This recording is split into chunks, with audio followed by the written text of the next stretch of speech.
Hello and welcome to Offsite Construction Series. I'm your host, Audree Grubesic. We are excited to have another exciting show with two of our very special in-studio guests today. Today we are going to be speaking about growing sustainability and really what does that mean and why do we have it? Today I am so honored to have Mark Wille and Katie Kaluzny. Yes. I got it, yay! Both of them are here and we're going to have this great lively discussion. But first of all, Mark, why don't you give us a little background on who you are and your experience in this type of role? This is great, Audrey. Mark Wille, and my experience really comes from growing up. So when you come from a family of farmers, you tend to be taught that what you have is what you work with. Don't waste it. So bring that into the fold of construction in modern day. We have to be aware of what's in our local area, and we have to make sure we don't overuse it. I love it. That's a perfect statement, and only from you, Mark. And I love the farmer analogy because it just works with you, so thank you. Katie, why don't you give us a little bit of your background? Sure. So I'm currently the Associate Director at Illinois Green Alliance, and I've always been really involved with getting people involved with sustainability. So it's the perfect job to get volunteers and people engaged in a subject line that I'm passionate about. So all of my past roles have been with people and the subject matter that I love. So this role I've been in about 13 years, and I just am going to keep doing it until someone tells me to stop. I love it. So when we talk about like Green Alliance, what does green really mean these days? Because there's so many variations of what it is or what it's not. How would you describe it? Well, I'd say when I first got into this field, green and sustainability was pretty new, and it's probably when I first met Mark about 15 plus years ago, and people were just learning about what green and sustainability was, and it was when the first LEED projects were coming out, so leadership, energy and sustainability design. Mm-hmm. But really now people are talking about net zero, which I can't imagine people talking about 15 years ago. So when I'm talking about it now, it's really about net zero energy, net zero carbon, and how are we all on our path towards that, and how can we bring everyone along on the journey with us. Mark, how have you seen the Green Alliance grow since you've started and where it is today? Well, I think the folks that did it originally were very courageous, mm-hmm. Because it was a foreign word. We've had these talks in the 70s and whatnot, but to actually have a certification and a movement around it is different. So it was courageous being a stranger in a strange land, I guess. And then today, there's events happening all the time.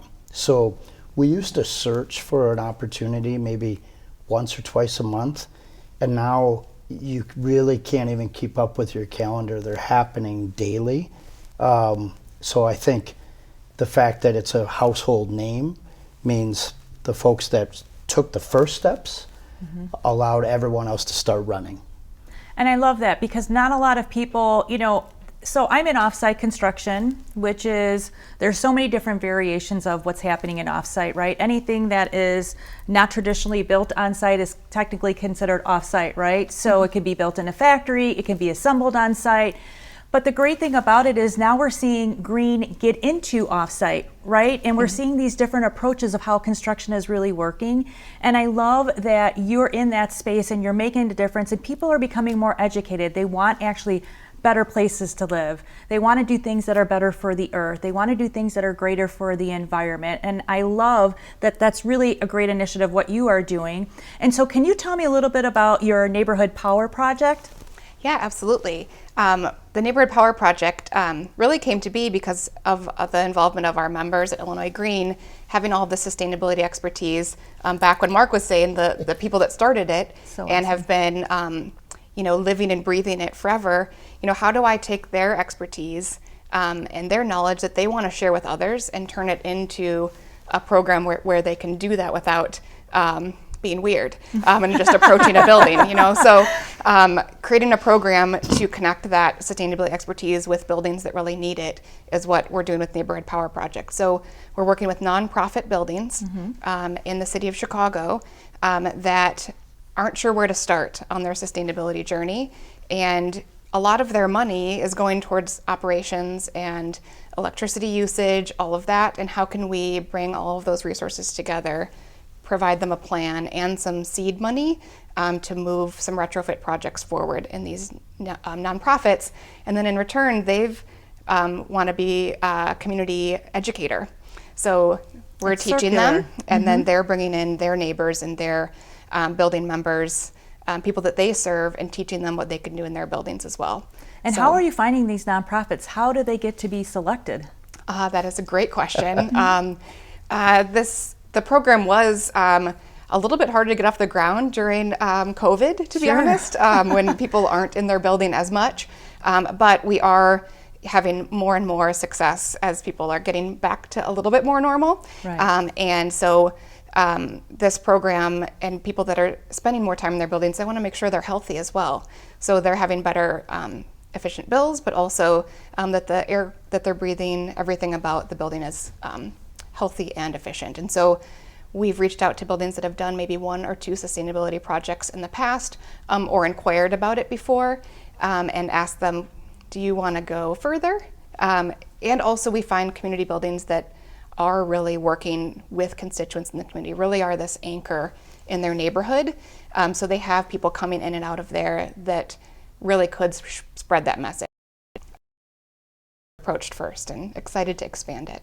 And I'm excited to hear that people are so responsive to it, right? I feel like we're being a generation of maybe more inclusivity to considering how to put these programs in place and to bring in other individuals to make things a greater place to live. Mark, when you look at how this is all started, because weren't you like the founding father of this, or were you, how did this all start? Because I know that you two go back, Yeah. so I'm just curious how this works with you and how long you've been involved in it. So we met on Sacramento Avenue in Chicago, north of Lake Street, and it was a place that was pulled together basically by former Mayor Daley and through the example of his team and his wife to say we need a hub for green. We didn't know what that meant, but we needed a hub for it, right? Mm-hmm. And so they took in a building that was basically it hadn't been used for a while, and they transformed it with the things that we see as commonplace today. It was solar panels, it was LED lighting. Again, back then that was a rarity. It was a staircase. It did have a very slow elevator, right, on purpose. And then it had a whole library of resources that the manufacturers that existed then brought forward. And then there was courses on Tuesday, on Thursday, twice on Saturday. People came in from around the country. Wow. To have this program and walk up the stairs. Katie was there, and you So walk in the awesome. front door, and people typically rode their bikes or whatever because that was what you were trying to adapt to. And then you met one person after another and after another that were just looking for like-minded folks. Right. And it flourished. I mean, the folks today are in all sorts of businesses and outcomes as a result. But that was a walk and a half. That is. Katie, what drew you to this industry? Oh, wow. I've always been passionate about the environment, and I actually got my start in landscaping.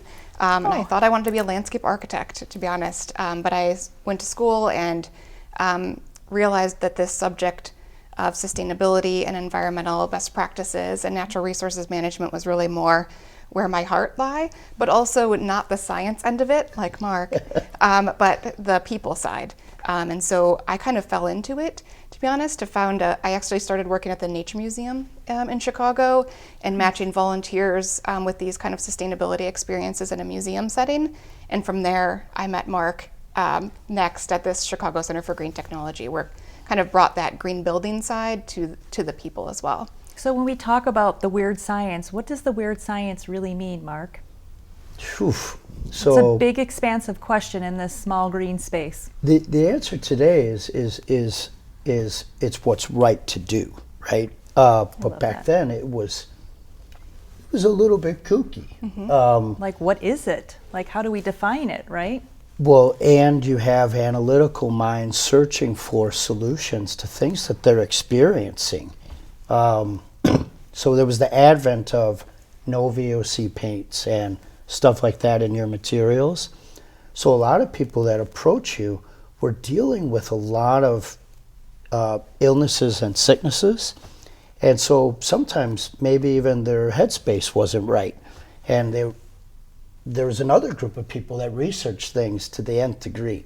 So they came at you with everything they had, and then you just had to stop and say, I don't really know about that subject yet, but I know who does. And community always offers that place, right? For someone else to say, this is who you need to speak with, and they can help you out. And then the city really ushered in the opportunities. So being in this space, because it's a very large space, are you seeing more architects? Are you seeing more engineers? Like, what type of industry is coming into this? I see all of that. I call them all my green building nerds, and I like love bringing that. them together. Let's bring the green building nerds together. I'm in. I think, you know, it's each of those backgrounds together that makes what we do interesting, and convening people is my favorite part of my job. I get to introduce people to Mark introduces people to me, but it really is architects, engineers, energy service providers, people that are working in the retrofit space, people that are doing energy modeling. They all are usually in their group of people by themselves. And if you only talk to energy modelers all day, or you only talk to other architects all day, you don't hear all those best practices. And so being able to bring people together from all those different backgrounds in a space and share what each other are learning. To Mark's point, not everyone's going to be the expert on VOCs or the expert on the geothermal, heating and cooling, but when they're talking together, they can figure out how that all can combine and make better projects. It makes me so happy to hear that, because that's why we created Offsite Dirt, just for that same commonality, because we need to start having conversations. We need to start bringing people together and starting to understand how our roles interconnect, and how having these conversations, we can do great things together. Is there one project or something in the time that you've been in this organization that really stands out for you, that makes you feel really proud as the individual in this great alliance? Oh, there's so many. That's so good to hear. Yeah, right. I think the thing, although it is policy related, it's the thing that's really jump-started all these programs we're doing right now. Back in 2012, 2013, Illinois Green helped the city of Chicago pass the energy benchmarking ordinance for the city. So requiring buildings over a certain square footage to report their annual energy use in a transparent way. Okay. And we provided all of the education to buildings, and we were able to get our volunteers and our members to be volunteers, people that are architects, engineers, and help buildings that didn't know how to do that and hadn't ever looked at their energy use in that way, to meet with them one-on-one and do it pro bono. And that's when I started really understanding that our members wanted to help in a different way than I had been utilizing them in the past. And we were able to provide buildings in a really great service that helped them comply with the law, but we had fun doing it. And it was able to be an educational experience as well. So that really, even though it was a policy initiative, it really set us forward on how to work with different types of buildings that now are more aware of their energy use, and how can we work with them then on efficiency projects in the future, like Neighborhood Power Project. Being that you have that in Illinois, are you seeing those same things happening in other states, and is there a national alliance that has started because of that? So, yes. And I think that example that happens in another city, obviously we're from Chicago, so that's brought here, and those examples do get replicated, because when you see it, you feel that you could do it, or maybe you even feel you could do it better, right? Because if there's an example set, you could go beyond. I'm not quite sure of what group you're thinking of. I know it was on the tip of your tongue. So what is the group that you were thinking of? I have a couple. One is that our organization's part of a larger network of U.S. Green Building Council chapters. Perfect. And so there's others in other cities that, do, I'm the only one that does my job here, the specific work I'm doing, but there's someone that does my job in Philadelphia or in St. Louis or in LA. And so I turn to them and see what their programs are that they're doing, what policies are passing in their cities, and how they're supporting that work. And then, we can learn from each other and replicate good ideas. I love that. And I love that you're willing to be open-minded enough to have a conversation with other people in other states. I'm originally from Chicago, and then I moved to Denver and did many projects in Denver. And as I was there, I think it was the 2030 initiative where they are doing green, right, in green buildings, and you have to have a percentage of your building have some kind of green, it's on the roof or something along that way. And I thought, wow, how amazing is that? That we're really starting to say, there's a lot of people that will say things, a lot of people that won't do things.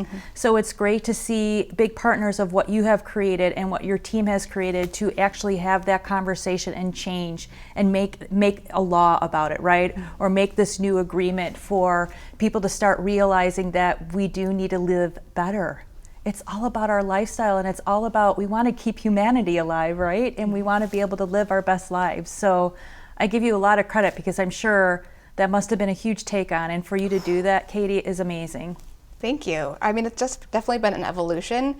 Just as the green building movement has evolved, so has our organization. Because you do have to, if we were still teaching the same content and still doing the same things in 2005 as we're doing today, we wouldn't exist. So you kind of have to evolve, and the green building industry has evolved so much and so quickly over this time. It does take a nonprofit a lot to keep up with that and respond to that in a nimble way and stay relevant. But I think we've done a good job, and Mark's always telling me what the next trend is I should be paying attention to anyways. Well, the words change, our vocabulary changes. None of this is stagnant, right? So when you have an inclusive environment, you're also adapting to what the concerns are today. We couldn't have projected that there was going to be a movement of electric car chargers, but then we need the communities to support the folks that are driving them. Otherwise, it's not going to work. So sustainable, like if you were to harness all the definitions of what does sustainable mean then, or green, well, the reiterations just happened. You have, like you mentioned, that net zero is a huge thing today, but we've had the word carbon be a huge thing again today. But along the way, you had weatherization programs and high performance, and all that still pertains. So it's a natural growth and progression because that's what the people want. We do all this because we care about one another. Absolutely. For a lot of people that may not know, what exactly is net zero? What does that mean? Whoa, that's a loaded question. On the basic, yes. On the basic terms. I try and define it a lot, and actually on our board of directors, we have lots of lively discussions about what is net zero. But I think it's producing this equal or more energy than you're using on an annual basis.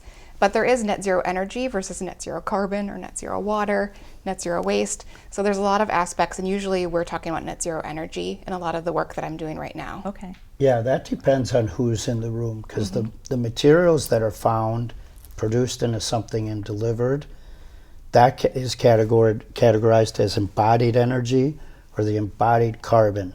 And then many of the programs that you guys have monitors what the building is using. So that's the operation of the building, or the operational energy, or let's say the operational carbon. So if you have maybe more materials, more embodied energy protecting the shell of that building, maybe the operational energy goes down. So there's an integration. And my favorite thing of what you said is with the water, right? There's always different things because we can't be looking at one thing and not realize that it's affecting everything else. So it's intertwined, right? It's a living planet. It is a living planet, absolutely. And it's crazy when you think about all of the integrations and how they impact each one. So it's this ever-evolving process. My goodness, that's a lot. You know, when I got into building, I was in traditional building, and I thought, wow, this is so cool. You know, being able to build a house and how it impacts, you know, somebody's life. And then I started studying modular construction and knowing about buildings being built in a factory and, you know, saving material. And then I meet Mark. And then Mark tells me about all these other things about building. And I was like, I didn't even know that even existed. But I certainly hear about changing water. I certainly hear about carbon footprint. I'm certainly hearing about sustainability. So it's interesting.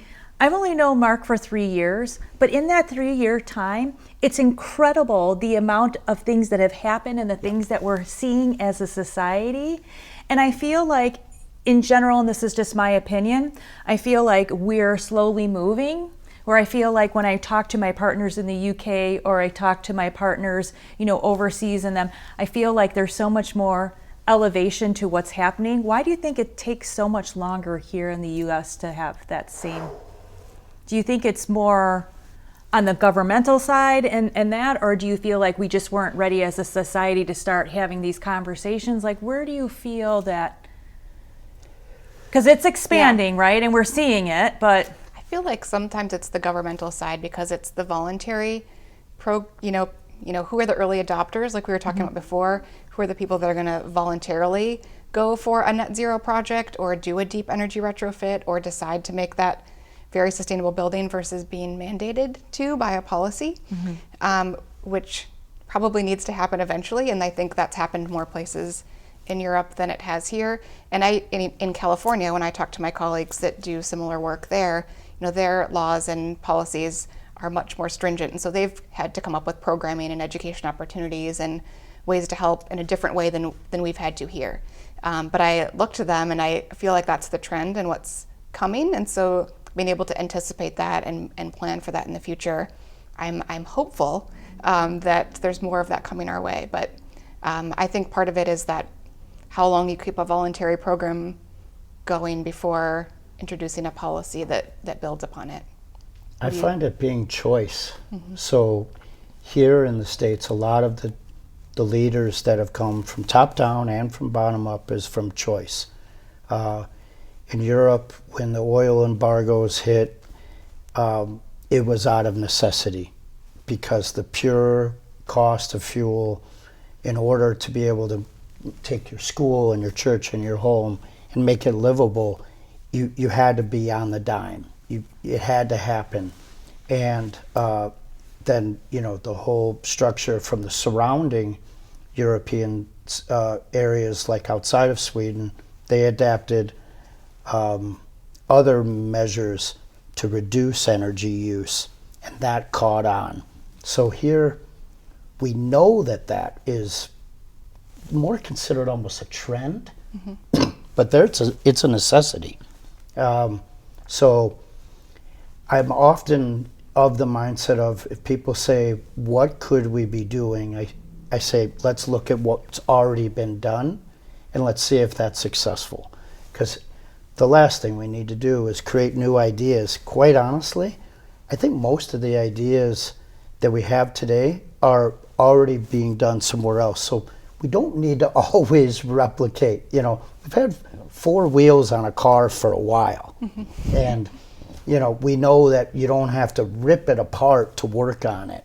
So that's why modular's working, because there's ways to do it. So you kind of realize that maybe the way we've always done things, we don't need to do it that way. I love your example about California, because we are all seeing there's so many different zoning codes and things that are changing with California and density, right? We're trying to get more people into homes. We're trying to be smarter about it. And it's funny because California is almost like its own country sometimes when we're looking at these specific things. So it's nice to hear that you are in conversation with other progressive, you know, attributes of companies or attributes of different states that are doing things, because you're not staying stagnant. You're continuing to grow. And it's so funny because if you ever see Mark on social media. Every time, it's one of my favorite hashtags. You know, green steps forward. I always get that. That's always one of my favorite, and I feel like we're definitely making those things happen. So that's a copy. So our old friend Corbett always signed his letters looking forward, and I was like, that's really brilliant. No one in my family's ever done that. But then I'm like, well, how do you say it differently? And what do you do? How do you get somewhere? You take a green step forward. We had the leapfrog analogy years ago. How do you make it happen? And you just watch what someone else is doing.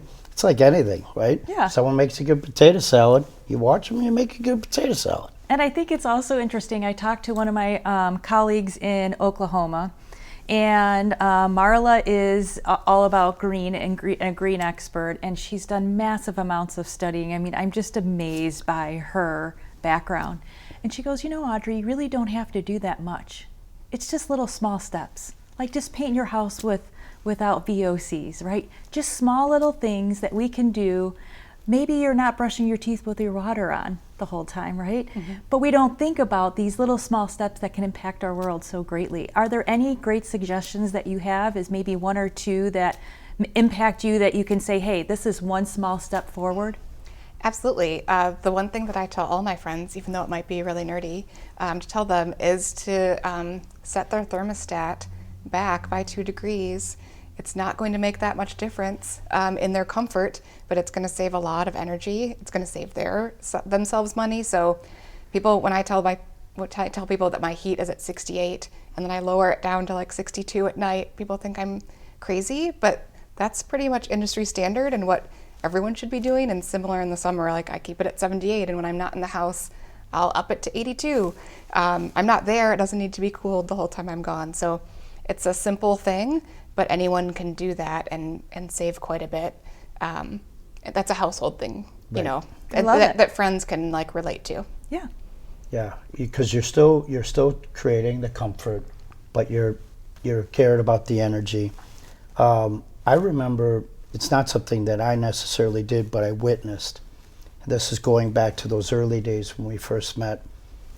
It was simply changing your water faucets. Oh, yeah. So that reduction went out, and I think it happened in a short period of time. Large scale buildings did it, and today most faucets are already doing that. And you're talking about the toilets. faucet or the filter The- on the faucet? You can put a reducer on it that still gives you this great flow. You can do it for the shower too. Most of the times what you're buying today already has it, Okay. so you don't have to trick yourself. But I'm like, who do I got to check? Like, what pieces do I have to look for?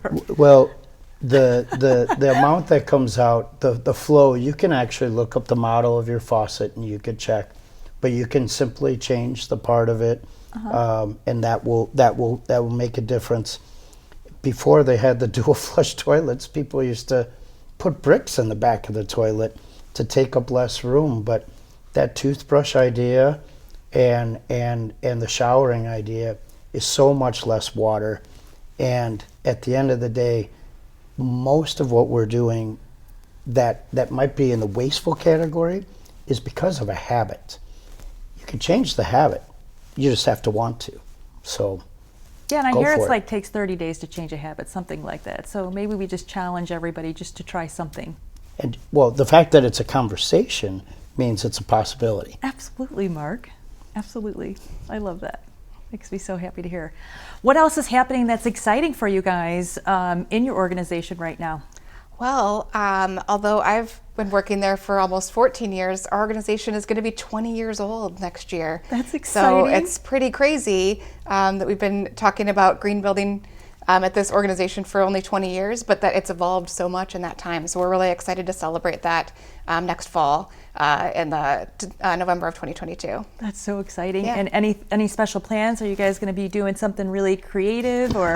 We're hoping to have lots of people gather in person. I know, that would be success right there, right? So really looking to bring our programs further. The one I was talking about, the Neighborhood Power Project, we're looking to expand that quite a bit in the coming years, and bring more volunteers, bring more resources to those programs, really expand things throughout neighborhoods in Chicago.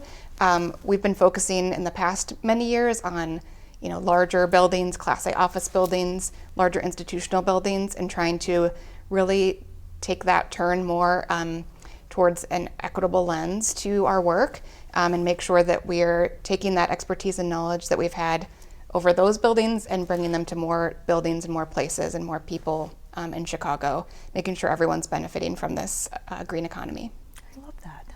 I think there's some accolades too of things that are happening, and it's the growth that y'all have had in the schools. Oh yes. I don't know what the number is, but it was a reintroduction, right, of the Green Schools program, and who knows what makes certain things click. A lot of times you try initiatives, but there was something that clicked this year that took off.